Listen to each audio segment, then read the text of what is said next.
ओम।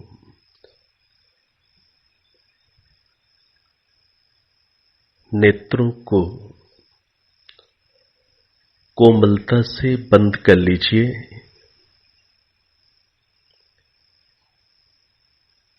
लंबी गहरी सांस भरिए, मिलकर ओम का उच्चारण करेंगे।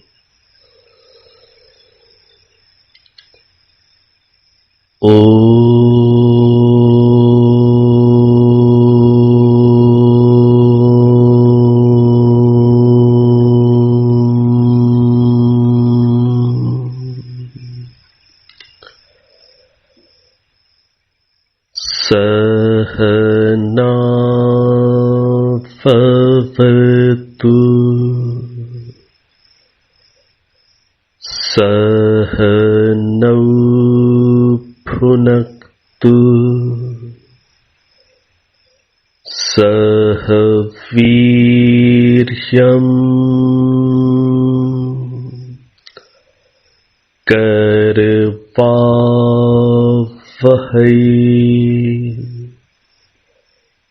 तेजस्विनावधीतमस्तु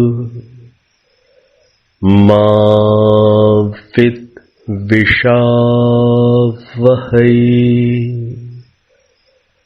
ओम शांति शांति शांति।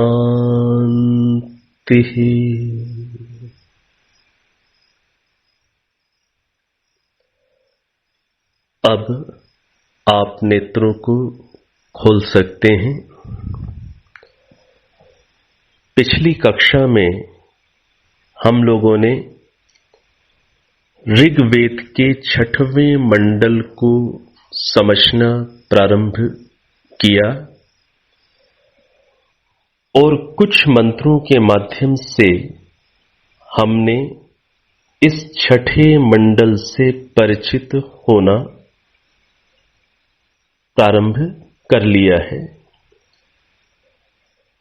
ऋग्वेद के 6ठे मंडल के अंदर कुछ और मंत्रों को हम लोग समझने का प्रयास करेंगे और विभिन्न सूक्तों में आए कुछ मंत्रों के माध्यम से हमारा ऋग्वेद के 6ठे मंडल से और भी कुछ जुड़ाव हो सकेगा। ऋग्वेद के 6ठे मंडल का जो 22वां सूक्त है उसका 10वां मंत्र यहां पर मैं आपके सामने प्रस्तुत कर रहा हूं। 22वें सूक्त का 10वां मंत्र ओम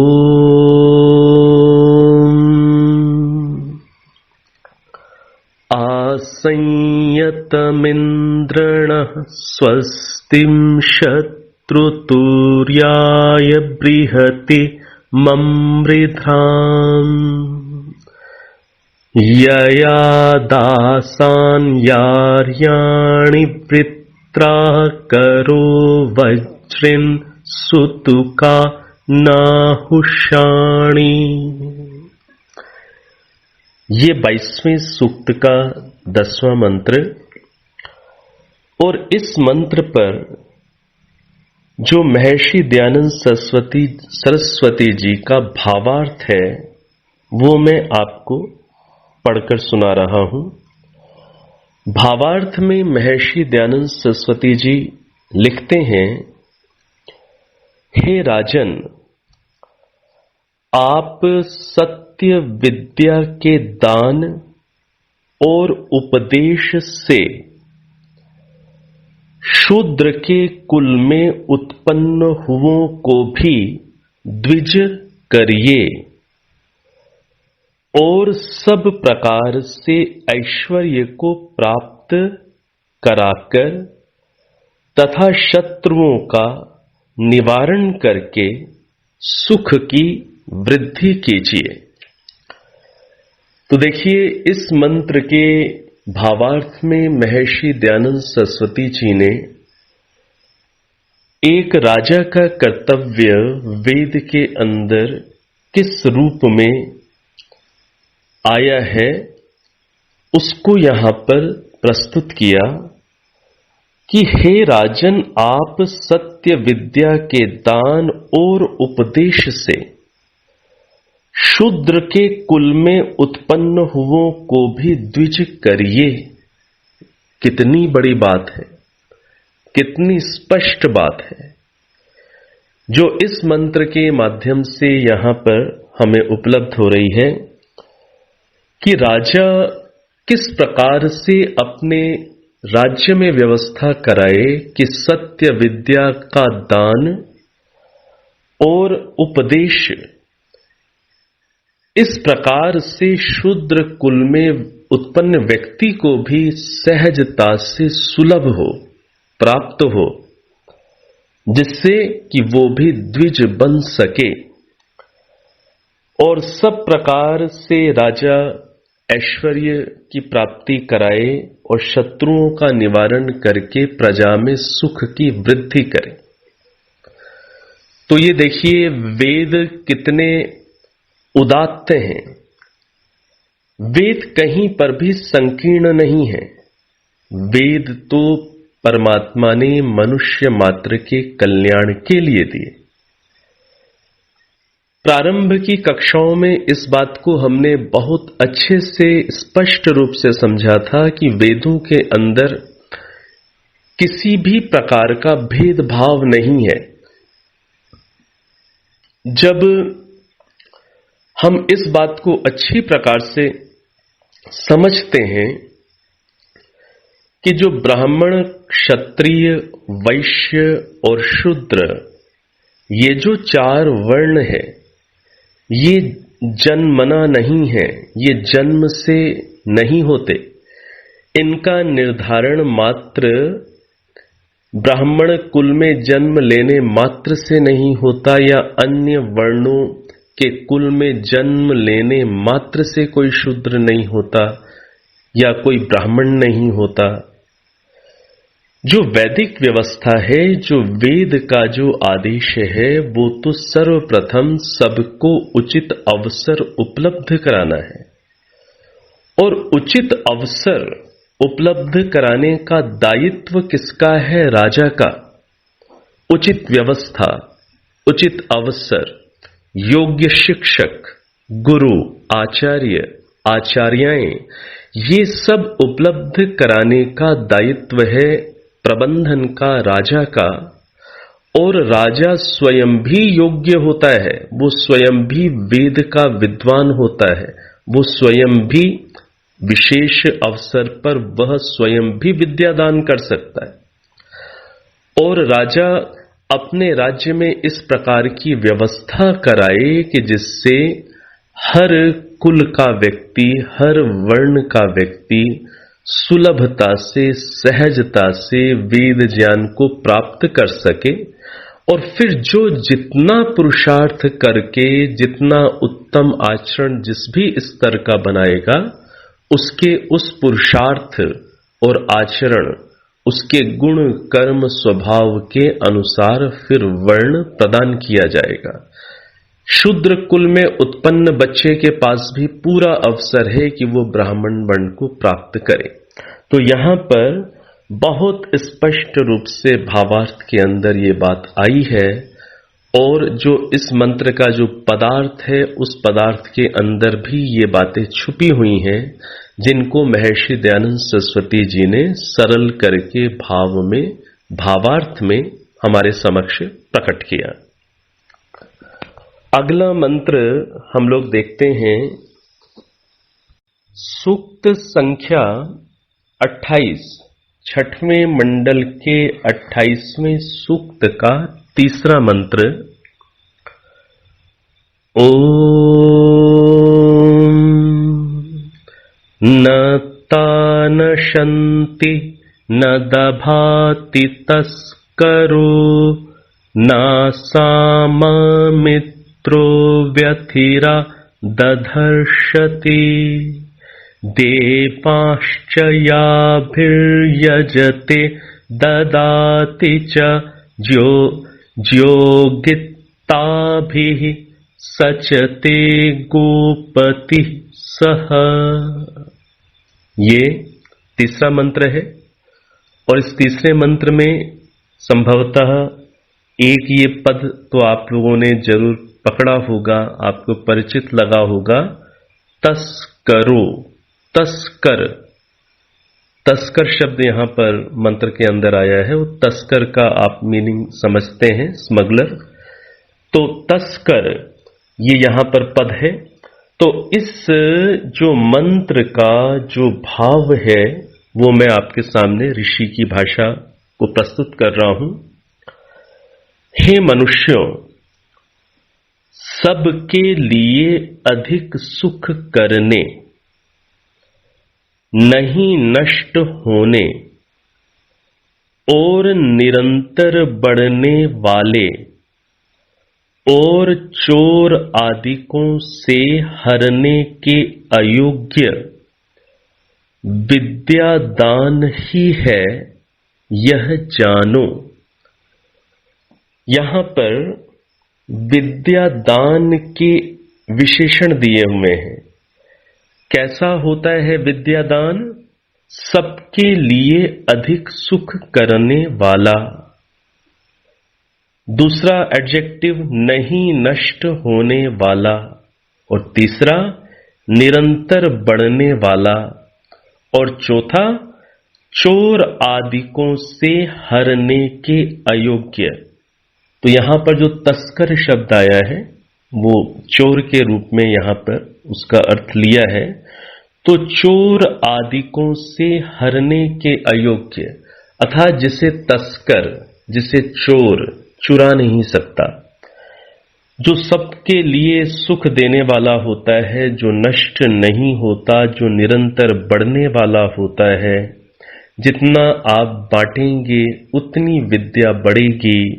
और जिसको चोर आदि जिसका हरण नहीं कर सकते, ऐसा जो विद्यादान है उसको समझो, उसको जानो। तो यहां पर विद्या, आप जब, जो मैं आपसे निवेदन करता रहता हूं समय समय पर कि आप भी जरूर इस कर्तव्य भाव से आप सुनते होंगे, कुछ कुछ बातों को जरूर ही आप विशेष रूप से अंदर उसे स्थापित करके फिर दूसरों से जरूर शेयर करते होंगे। जब आप किसी से नॉलेज को शेयर करते हैं तब आपका नॉलेज, आपकी विद्या, आपका ज्ञान और स्पष्ट होता है, उसमें और गहराई आती है और उसका गहरा संस्कार हमारे हृदय में, मन में अंकित होता है। जब हम लोग बच्चों के कैंप्स लगाते हैं, देहरादून में यूथ कैंप्स भी लगते हैं, तो यूथ कैंप्स के अंदर हम पढ़ाई कैसे करें या चीजों को हम मेमोराइज कैसे करें, जब इसके ऊपर जब सेशंस होते हैं तो एक चीज हम लोग जरूर बच्चों को गहराई से समझाने की कोशिश करते हैं।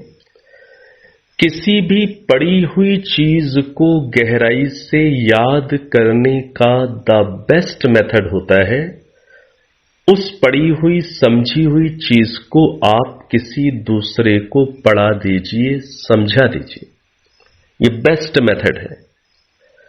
किसी भी पढ़ी हुई चीज को, किसी भी उपयोगी समझी हुई अच्छी चीज को जब आप दूसरे को सिखाते हैं, दूसरे को समझा देते हैं, तो उस चीज का सबसे अधिक गहरा संस्कार बन जाता है। तो ये हम सब ने, आप सब ने भी जीवन में अवश्य ही इस चीज को अनुभव किया है। और जो स्पेशली जो यूथ है, यूथ यदि इस बात को सुन रहा है तो उन्होंने भी इस बात को अनुभव किया हुआ है कि आपने जो टॉपिक्स अपने फ्रेंड्स को पढ़ाए थे, उनकी हेल्प करने के लिए उनको समझाए थे, वो जो टॉपिक्स हैं, वो जो विषय हैं, वो आपके एग्जाम्स के लिए सबसे अच्छी तरीके से आपके प्रिपेयर हो जाते हैं। और वो आपको याद रहते हैं अधिक देर तक। उनको प्रस्तुत करने में आप अधिक कॉन्फिडेंट होते हैं। तो जो विद्या है, जो नॉलेज है, वो शेयर करने से बढ़ता है। हाँ, ये बात सत्य है कि नॉलेज को शेयर करते समय पात्रता, अपात्रता, इन सारी बातों को भी देखना चाहिए। देखा जाता है कि कितनी मात्रा में, किस स्तर पर, कहां पर कितने नॉलेज को शेयर किया जाए, कितने को ना किया जाए, ये निर्धारण करना आवश्यक है, ये जरूरी है। इससे भी विद्या की रक्षा होती है।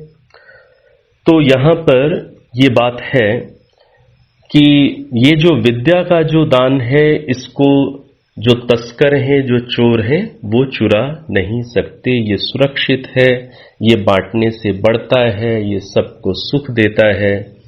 तो इस रूप में हम भी निश्चित रूप से प्रयास कर रहे हैं, करते हैं। अब अगला मंत्र इसी सूक्त का, इसी मंडल का हम लोग देखते हैं। अगला जो मंत्र है, अगला मंत्र है सूक्त संख्या 45 का, छठवें मंडल का 45वां सूक्त और 45वें सूक्त का छठवां मंत्र। ओम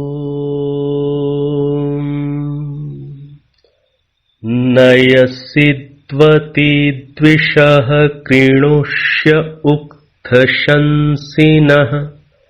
नृभिः सुवीर उच्यसे। नृभिः सुवीर उच्यसे। ये 45वें सूक्त का छठवां मंत्र है। इसका भी भावार्थ ऋषि के शब्दों को सुनिए। हे राजन, जो आप नम्रता युक्त विद्वान होवें तो वेद में कहे हुए धर्म से द्वेष करने वालों को भी उपदेश व विनय से वेदोक्त धर्म में प्रीति करने वाले कर सकते हो। क्या कह रहे हैं? हे राजन, जो आप नम्रता युक्त विद्वान होवें। देखिए, राजा कैसा हो? राजा कैसा हो? जो विद्वान हो। और कैसा हो? नम्रता युक्त हो। जो आप नम्रता युक्त विद्वान होवें तो वेद में कहे हुए धर्म से द्वेष करने वालों को भी, जो वेद में कहे हुए धर्म से द्वेष करते हैं, उसके अभिप्राय को नहीं समझ पाते, ऐसे व्यक्तियों को भी आप उपदेश व विनय से वेदोक्त धर्म में प्रीति करने वाले कर सकते हो। तो राजा की, स्वयं राजा की भी ऐसी योग्यता हो, जबकि राजा कौन से वर्ण का है? क्षत्रिय वर्ण का। एक क्षत्रिय वर्ण का व्यक्ति जो राजा बना है, उसकी योग्यता कितनी बड़ी होती है, कितनी ऊंची योग्यता होती है। कई बार हम लोग ऐसा मात्र समझते हैं कि राजा का काम केवल सेना का संचालन करना या युद्ध स्थली में वीरता से लड़ना और सुशासन प्रबंधन करना। ये तो अवश्य ही राजा के अंदर योग्यताएं चाहिए, लेकिन उसके साथ साथ राजा भी कैसा होता है? वैदिक राजा कैसा होता है? विद्वान होता है। वो भी वेदों का अध्ययन करने वाला, वैदिक जीवन शैली का, संध्या, ध्यान, योग के अंगों का अभ्यास करने वाला होता है।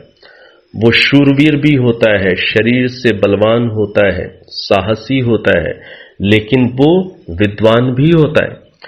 तो यहां पर क्या बात कह रहे हैं कि यदि राजा स्वयं विद्वान है, तब वह वेद में कहे गए धर्म या जो सच्ची बातें हैं उनसे जो द्वेष करने वाले लोग हैं, राजा यदि विद्वान है तो वो स्वयं अपने उपदेशों से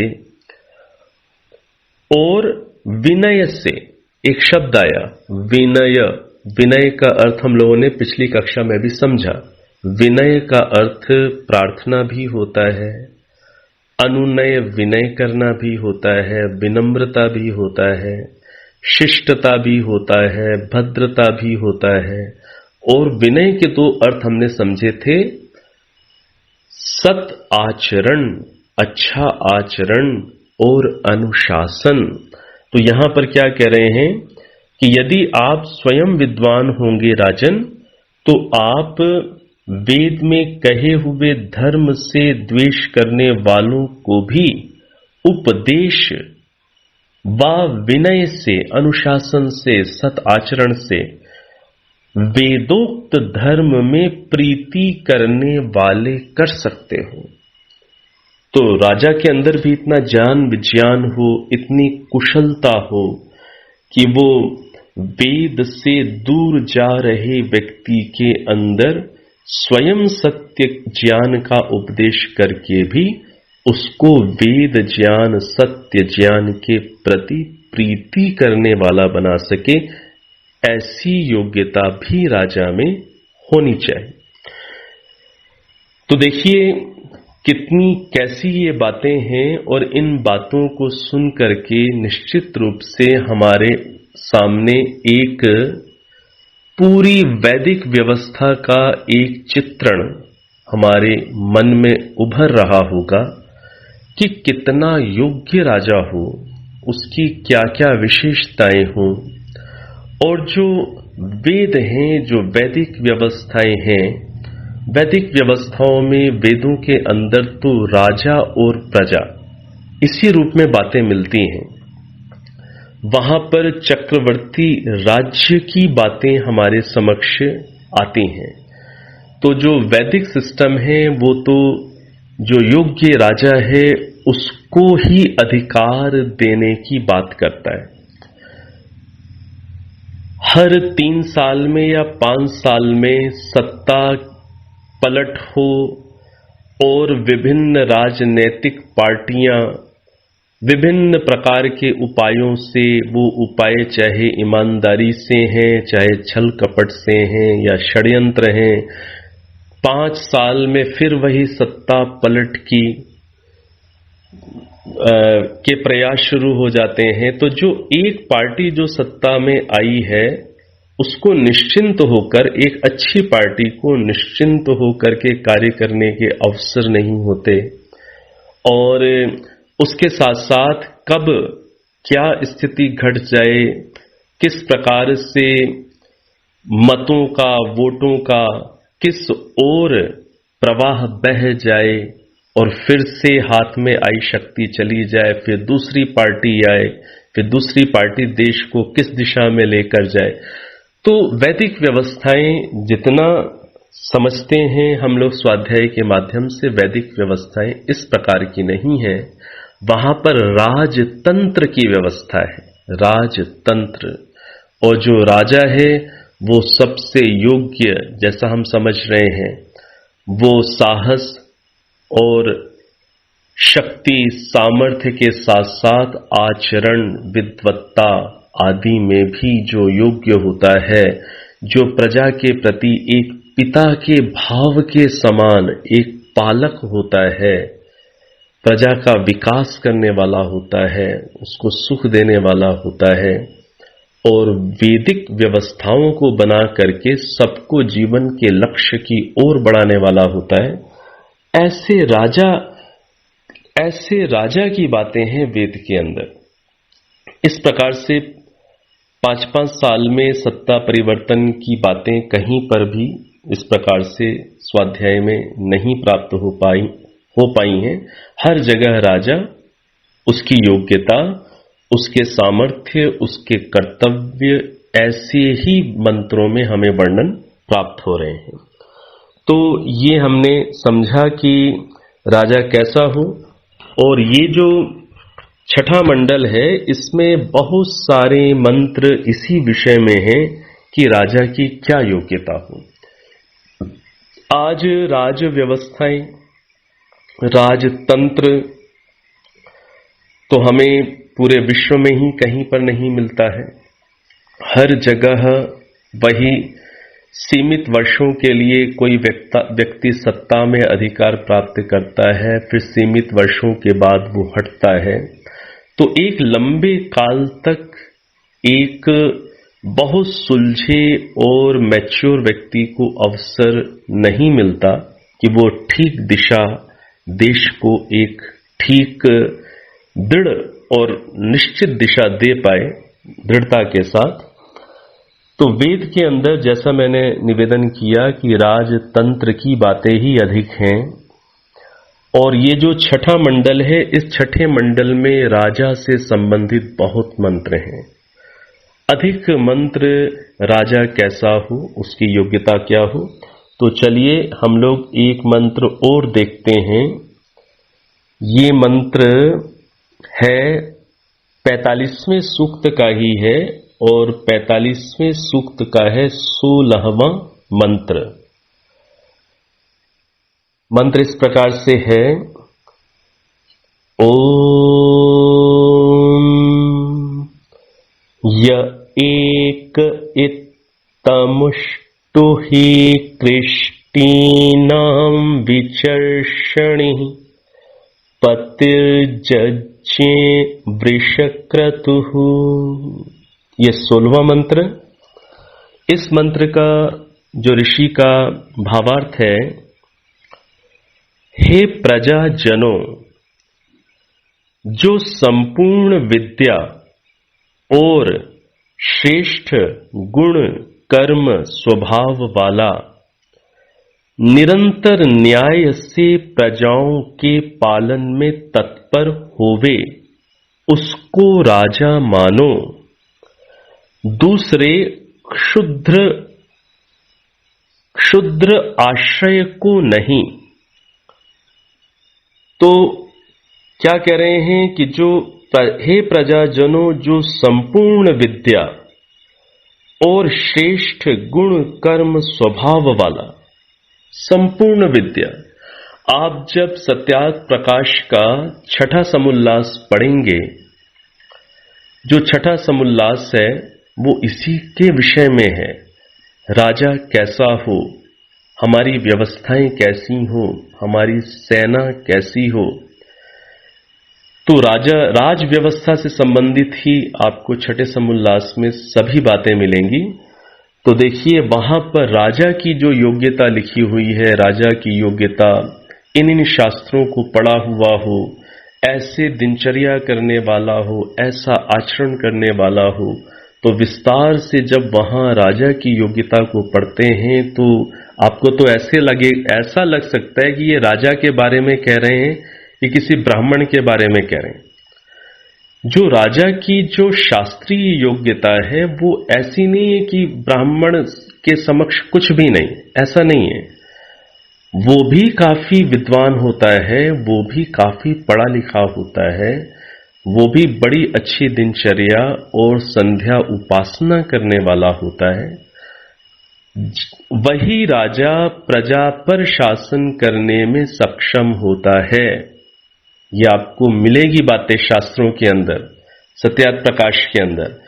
वही राजा प्रजा के ऊपर शासन करने में सक्षम होता है जो राजा स्वयं पर शासन करने में सक्षम है, जिसकी इंद्रियां अपने वश में है, जो अपनी इंद्रियों का मन का दास नहीं है, जो मन पर इंद्रियों पर शासन करने में सक्षम है, वही प्रजा पर शासन करने में सक्षम होता है।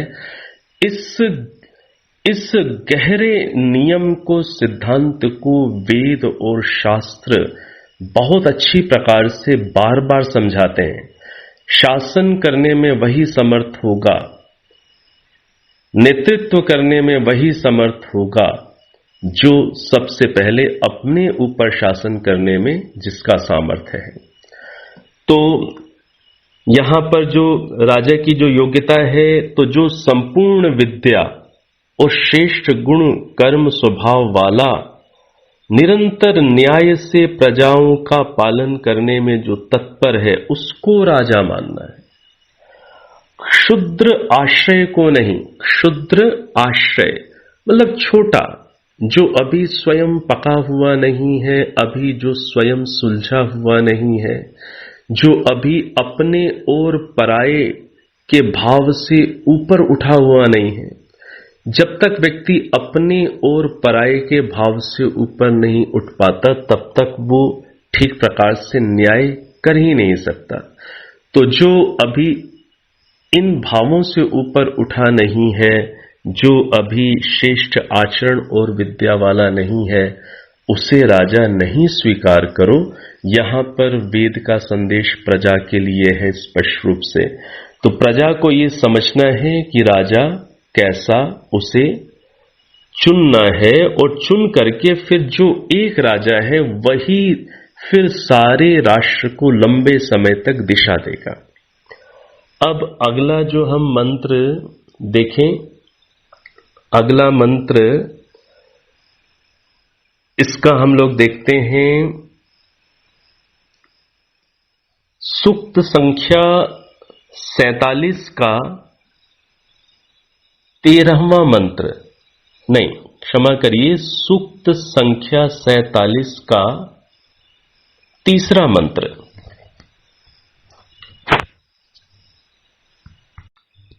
तो अभी हम 13वां मंत्र ही देख लेते हैं। तो छठे मंडल के 47वें सूक्त का 13वां मंत्र, और जो तीसरा है उसकी थोड़ी सी विस्तृत व्याख्या करनी होगी, वो मैं आपके साथ अगली कक्षा में हम लोग उसको समझेंगे। तो जो 13वां मंत्र है, 13वां मंत्र है ओम तस्य वयं सुमतौ यज्ञस्यापि भद्रे सौमनसे स्याम सत्सुत्रामा स्ववाम इन्द्रो अस्मे आराचिद्वेषः सनुतर युयोतु। ये 13वां मंत्र है। इसका भावार्थ देखिए राजा और प्रजा के विषय में क्या बात लिखी हुई है। हे राजा और प्रजाजनों, जिस शुद्ध न्याय और श्रेष्ठ गुणों में राजा वर्ताव करे, वैसे इस विषय में हम लोग भी वर्ताव करें, और सब मिलकर मनुष्यों से दोषों को दूर करके, गुणों को संयुक्त करके सब काल में न्याय और धर्म के पालन करने वाले होवें। तो देखिए क्या बात है, राजा की देखिए कितनी विशेषताएं हैं। जिस शुद्ध न्याय और श्रेष्ठ गुणों में राजा वर्ताव करे, वैसे हम लोग भी वर्ताव करें। तो राजा कैसा हो? राजा इस रूप में शुद्ध न्याय करने वाला और श्रेष्ठ गुणों वाला राजा जैसा वर्ताव करता है, जैसा व्यवहार करता है, आचरण करता है, उसके व्यवहार और आचरण को हम अच्छी प्रकार से देखें, समझें, और हम लोग भी वैसा आचरण व्यवहार करें, ये भाव है यहां पर। तो देखिए कितनी योग्यता यहां पर राजा की बताई गई। अब आज के परिप्रेक्ष्य में ये बात तो हमें स्पष्ट है कि जो राजा वाली जो स्थितियां हैं, जो बातें हैं, वो तो आज संसार में नहीं दिखती। तो हमें इन सारे मंत्रों को जहां पर राजा का विषय है, इनको कम से कम हम मुखिया ऐसा होना चाहिए।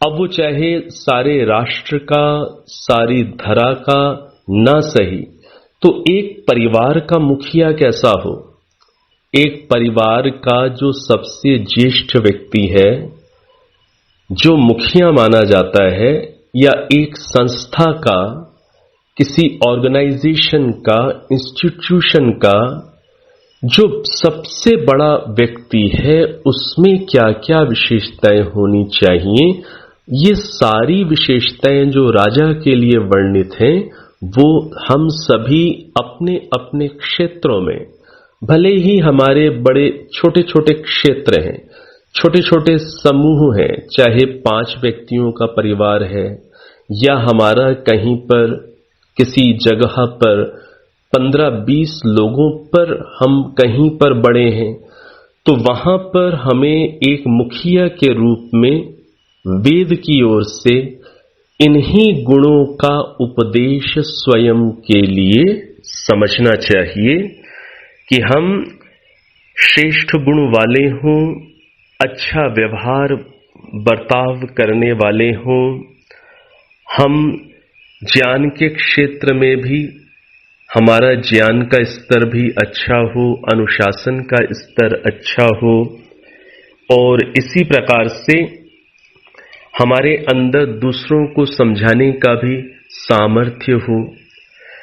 एक बात को हमें बहुत अच्छी प्रकार से समझना है, और आप में से अधिकांश लोग इस बात को अवश्य ही जानते हैं, आपने अनुभव किया हुआ है इस बात को। कभी भी जब आपकी किसी व्यक्ति से चर्चा होती है, तो ये स्वाभाविक है कि ये जरूरी नहीं है कि सामने वाला व्यक्ति हमारी सारी बातों से सहमत हो, जरूरी नहीं है। उनके सामने वाले व्यक्ति के अलग व्यूज हो सकते हैं, अलग सोचने का ढंग हो सकता है, उनका बैकग्राउंड अलग है, उनके जन्म जन्मांतर के संस्कार अलग हैं, भिन्नताएं तो स्वाभाविक है, हो सकती। जब हम कभी किसी विषय पर जब हम चर्चा करते हैं, किसी विषय पर जब हम डिस्कशन करते हैं, तब कई बार क्या देखा जाता है कि कई बार हमारा जो डिस्कशन है, हमारी जो चर्चा है, उस चर्चा में जो एक प्रेम का भाव होना चाहिए, उस चर्चा में परस्पर की जो एक आत्मीयता का, एक अपनत्व के भाव के साथ जो डिस्कशन होना चाहिए, कई बार ऐसा होता नहीं पाया जाता। कई बार दो व्यक्ति चर्चा करते करते हुए इतने हॉट डिस्कशन में चले जाते हैं, इतने गर्मी से युक्त हो जाते हैं कि जो उद्देश्य था शांति, सारी सत्य को जान करके भी उद्देश्य क्या है, किसी बात को सत्य सिद्ध करके आखिर उद्देश्य क्या है? उद्देश्य है अपने अंदर की शांति, उद्देश्य है अपने अंदर की पवित्रता, उद्देश्य है दूसरे के अंदर भी शांति, पवित्रता, सुख आदि का संचार करना, उद्देश्य तो ये है। तो कई बार ऐसा होता है कि हम काफी तर्कों से युक्त होकर बड़े हॉट डिस्कशंस में चले जाते हैं। तो समझना इस बात को है कि मान लीजिए आपने इस चीज को जरूर अनुभव किया होगा, आप इस बात को समझते होंगे। मान लीजिए कभी आपने अपने तर्क देकर सामने वाले को चुप करा भी दिया। आपके तर्क ठीक हैं, आपने अपनी जो बातें की वो बिल्कुल लॉजिकल की, और लॉजिकल बात, तर्क से युक्त बात करके आपने या मैंने सामने वाले का मुंह बंद कर दिया। आपको क्या लगता है कि सामने वाले का जो मुंह बंद हो गया, आपको क्या लगता है कि वो कुछ बोल नहीं रहा? तो इसका मतलब क्या ये है कि वो आपकी बात से 100% राजी हो गया? मुझे तो नहीं लगता कि ऐसा मतलब होता है। यदि सामने वाला आपके साथ डिस्कशन नहीं कर पाया, आपके साथ तर्क नहीं कर पाया, हो सकता है कि आप अधिक तार्किक हों या मैं अधिक तार्किक हूं।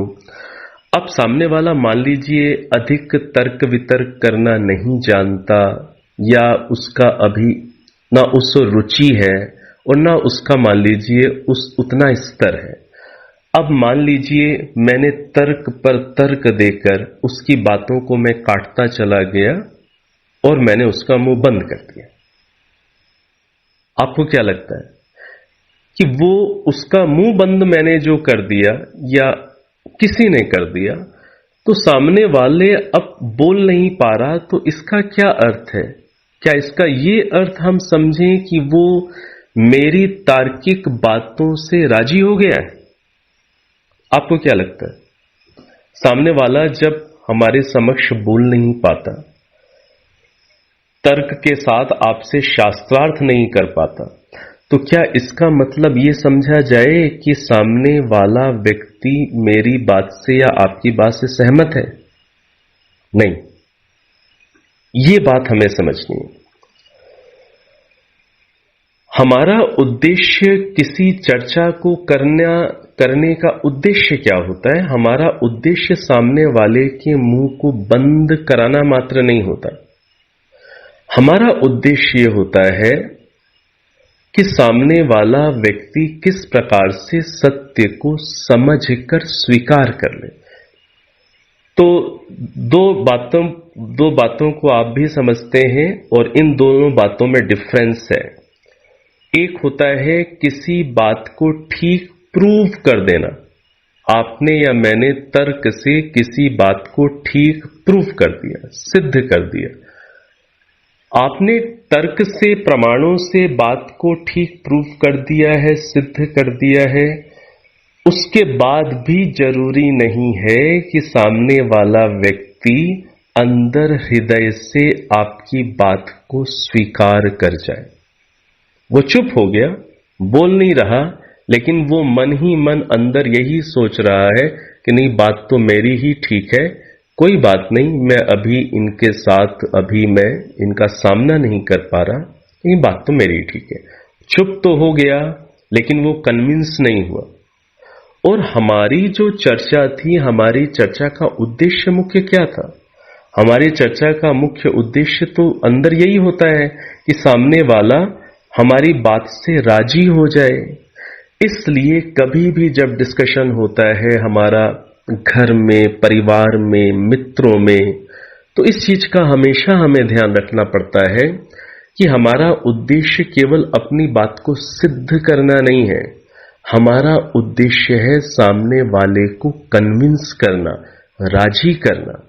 और कन्विंस और राजी, कुछ लोग होते हैं जो बहुत तार्किक होते हैं, जो एविडेंसेस, प्रमाणों के आधार पर ही चर्चा करते हैं। ऐसे लोग तो आपके तर्क और प्रमाणों से प्रभावित होकर वो सत्य को स्वीकार कर लेते हैं। लेकिन बहुत सारे ऐसे लोग होते हैं, अधिकांश लोग कैसे होते हैं? वो अंदर से तार्किक नहीं होते, वो इमोशनल होते हैं। उनकी कहीं ना कहीं भावनाएं जुड़ी हुई होती। वहां पर केवल तर्क से हम बात करके सिद्ध कर देंगे और ये सोचेंगे कि वो अब हमारी बात मान जाएंगे। नहीं, ऐसा नहीं होता।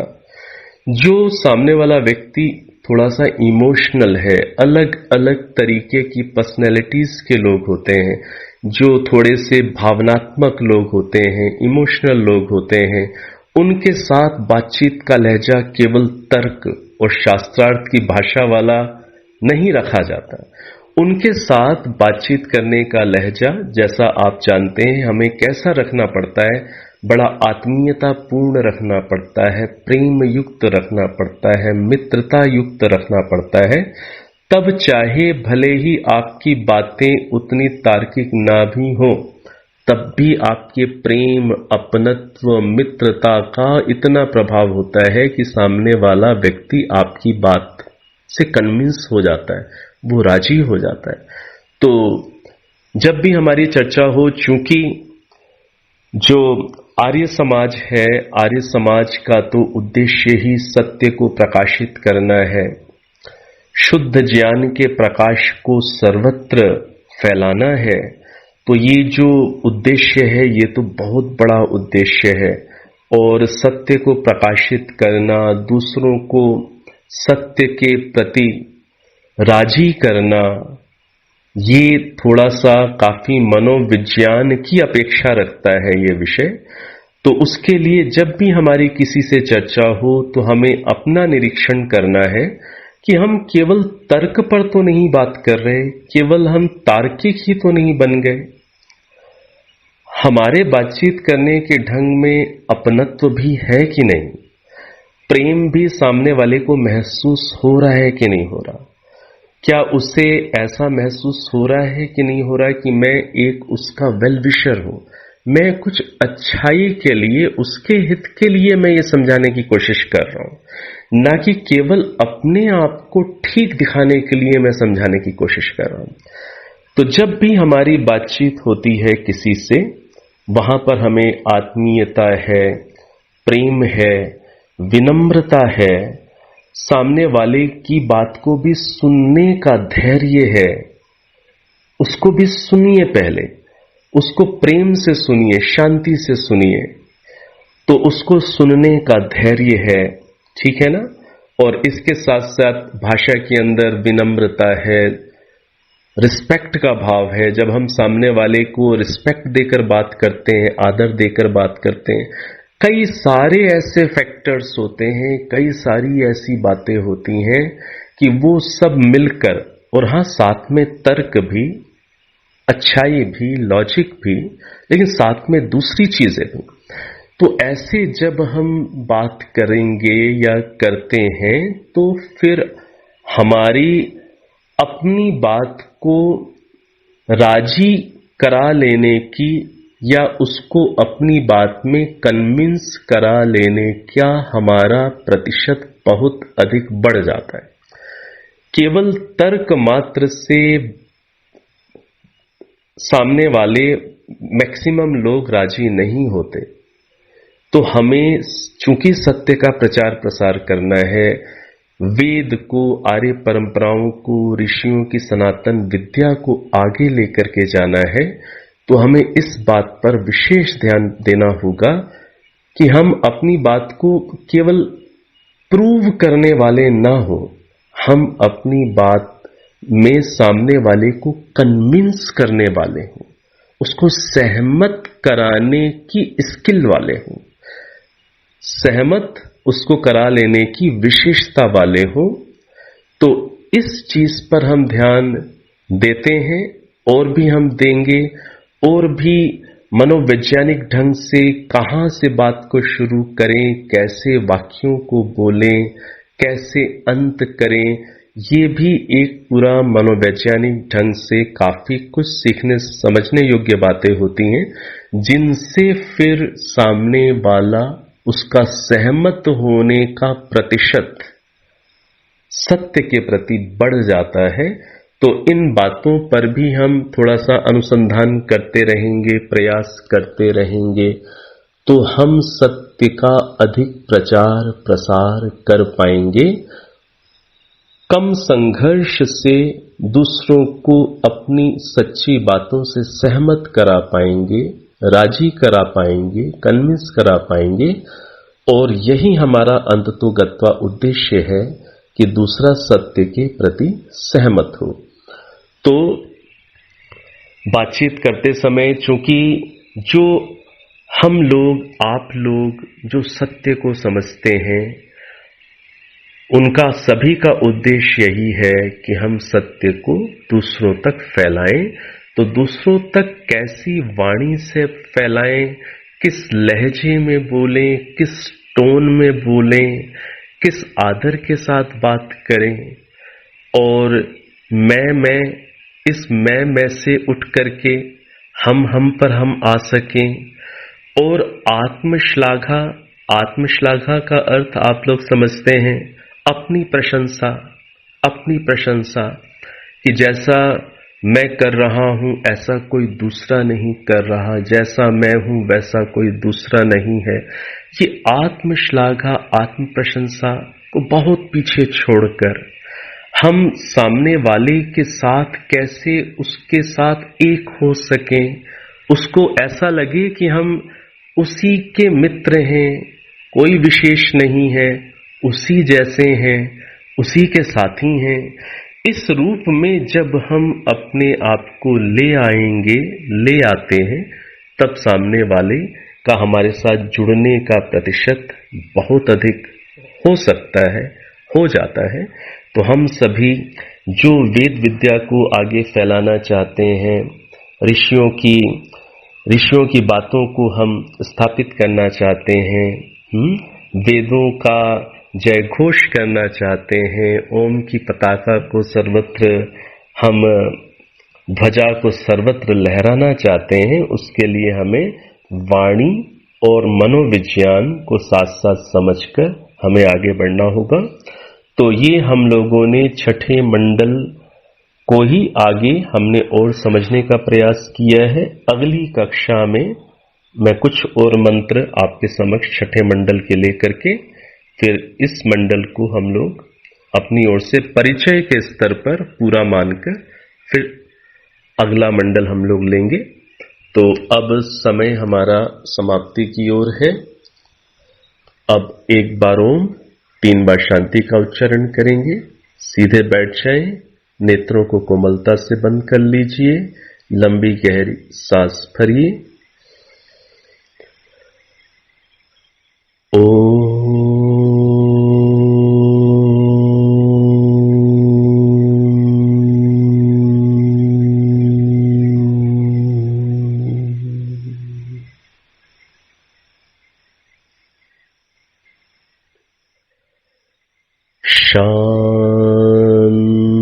शांति शांति